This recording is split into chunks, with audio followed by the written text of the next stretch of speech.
Well, hello, class. We're still here in New York, and of all of my trips to historic locations in the city, this is the first time that I've gotten to be here at the home of our founding father, Alexander Hamilton. It's very interesting for two reasons. One, it happens to be Veterans Day, and Alexander Hamilton was a veteran of the American Revolution. One of the major battles of the American Revolution was actually fought up here in Harlem, called the Battle of Harlem Heights.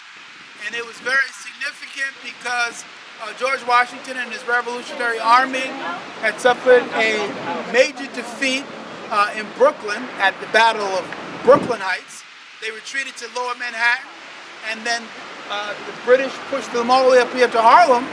And after losing the Battle of Harlem Heights, George Washington crossed the Hudson, left New York into New Jersey, and they pushed him all the way through New Jersey back to Pennsylvania.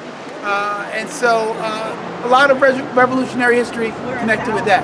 It also happens to be a few days after the 2016 presidential election.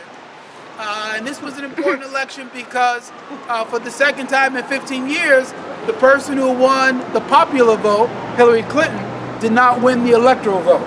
And so now we have Donald Trump as our president. And so I think it's very interesting that when we think about the Electoral College, that it was the brainchild primarily of Alexander Hamilton. Alexander Hamilton and James Madison, as you might know, were thinking of theories of democracy that might work here in the United States.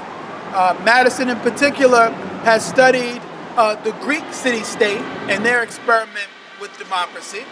And they had noted that Socrates referred to democracy as mob rule, that attempts with democracy either result in a kind of general chaos or devolve into dictatorship. And so as the Founding Fathers discussed how this democracy might not become a dictatorship and may not become kind of just mob rule, he came up with the idea of an electoral college, which had no precedence in any earlier form of democracy, not with the Greeks, nor with the Romans. I think it's also significant to understand that originally the United States after the American Revolution had a system of law called the Articles of Confederation.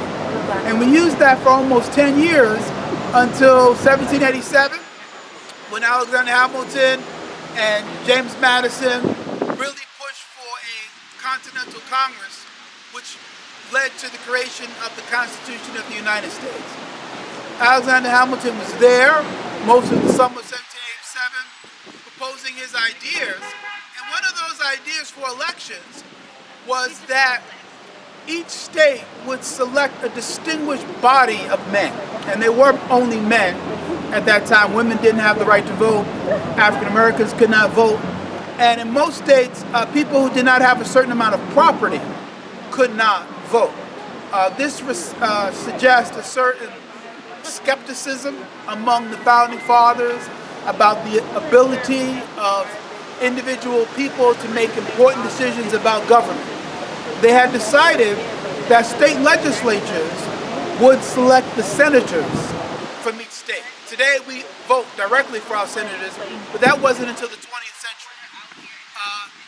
Also, they decided that general people could vote for their congressmen, their representatives to the House of Representatives, but for the president, they did not expect people to vote directly for the president, nor did they want the state legislatures or Congress to select the president for fear that it may result in too much insider politics.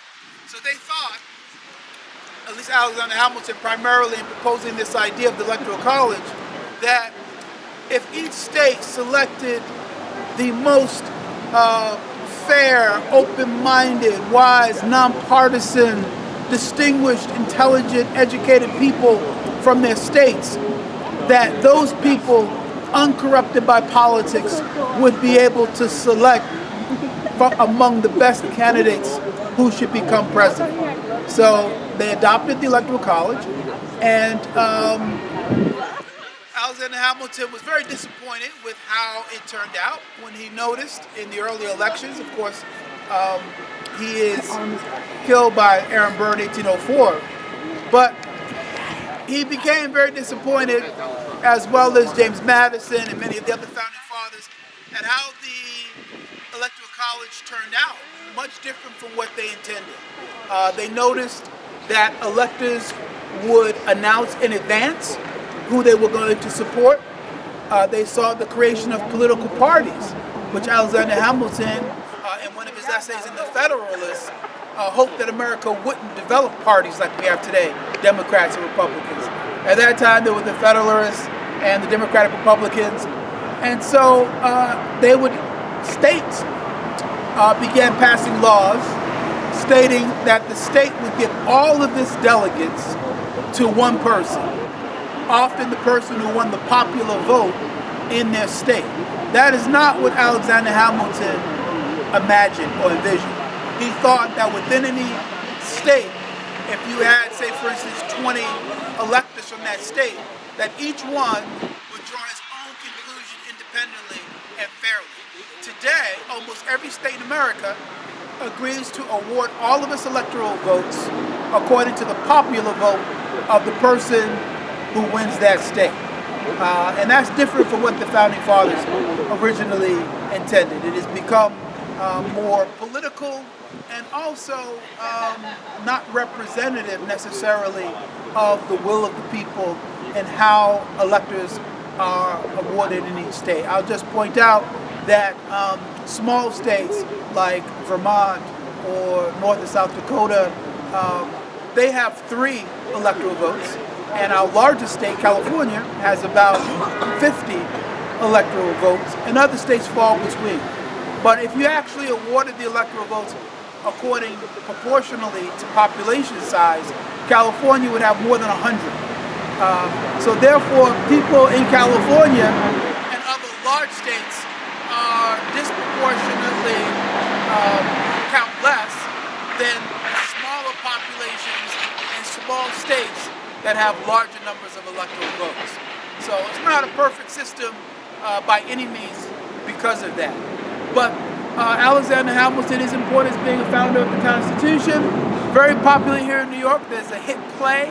The hottest play in Broadway right now is about Alexander Hamilton. And he came to a tragic end in 1804 when he was assassinated in a duel with Aaron Burr. We had an opportunity to visit the home, which is being restored now. And if you're ever in New York, I encourage that you come up and see it. One of the beautiful places was the dining room. And as I may have explained in class, Alexander Hamilton was born in the Caribbean on the island of Nevis. And there was a lot of speculation about his ancestry and his parentage. He was an orphan who came to the United States as an immigrant and served in the American Revolution and was mentored by George Washington, who thought of him almost like a son.